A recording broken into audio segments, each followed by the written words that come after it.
NVIDIA dropped its biggest product slate of the year at Computex, and Washington choked off the China chip loophole the same week. The rest of today's tape ahead.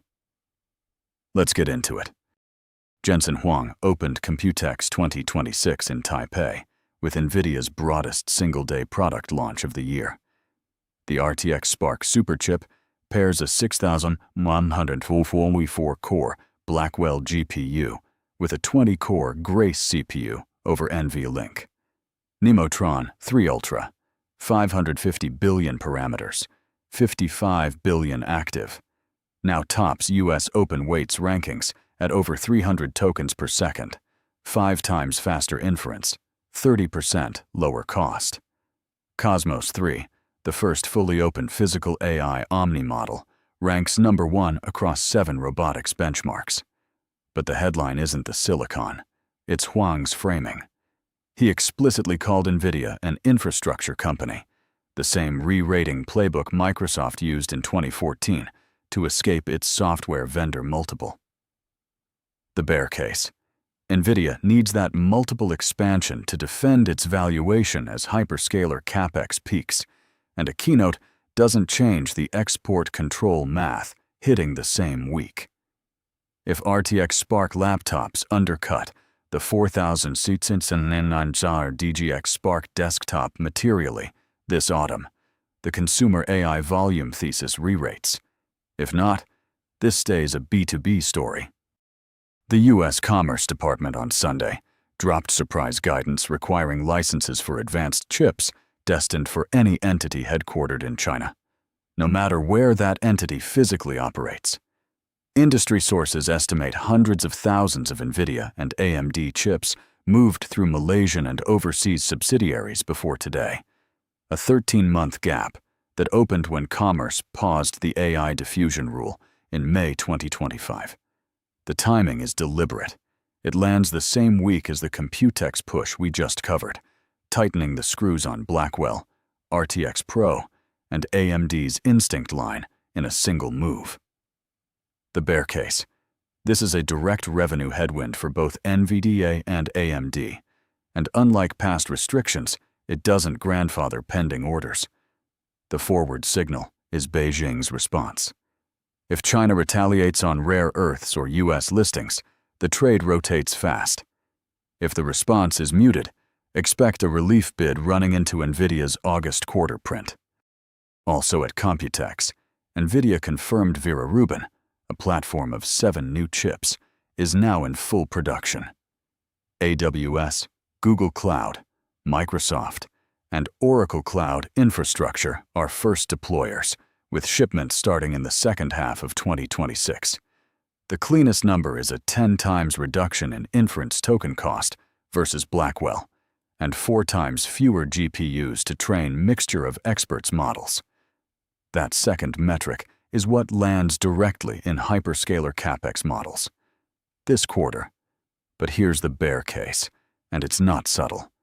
A 10 times inference cost reduction also means cloud providers can serve the same workloads with fewer chips, accelerating exactly the hyperscaler CapEx peak. NVIDIA's narrative is trying to delay. TSMC capacity is the new bottleneck. Watch next month's TSMC monthly revenue print. Above consensus confirms Rubin volume ramping.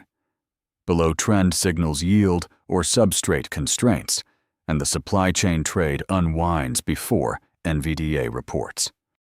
SpaceX has trimmed its IPO valuation target to a $1.8 trillion floor, walking back $2 trillion plus chatter, ahead of a June 11th roadshow, with pricing expected June 12th. At $75 billion raised, it would be the largest IPO on record, eclipsing Saudi Aramco's $25.6 billion.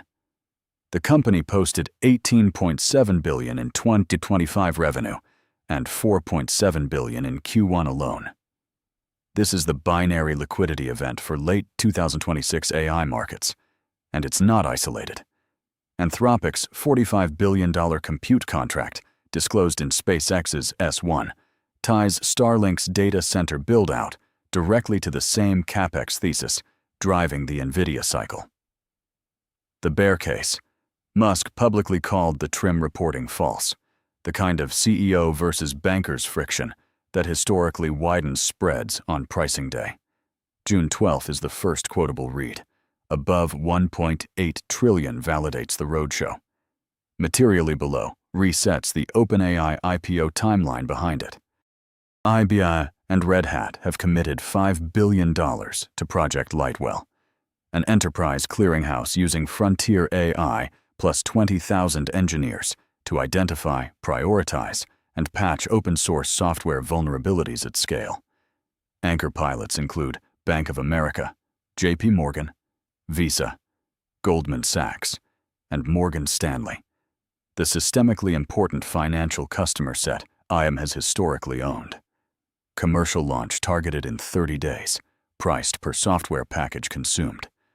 This is the first credible attempt to monetize AI-native software supply chain security as a recurring subscription, with pricing power on day one, given those anchor logos. The bear case is heavy. IBM has a long history of large AI announcements that don't move the revenue line. Watson Health was the playbook. Per-package pricing is untested at scale. If Lightwell hits even $300 million in annual run rate within 12 months, that's the first margin-positive AI line IBM has shipped that doesn't require new GPU spend.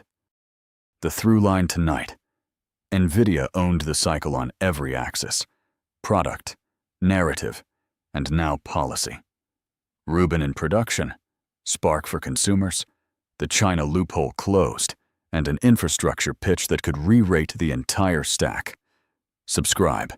This is the trade we cover every weekday. I'm Ted. This is the Daily Alpha.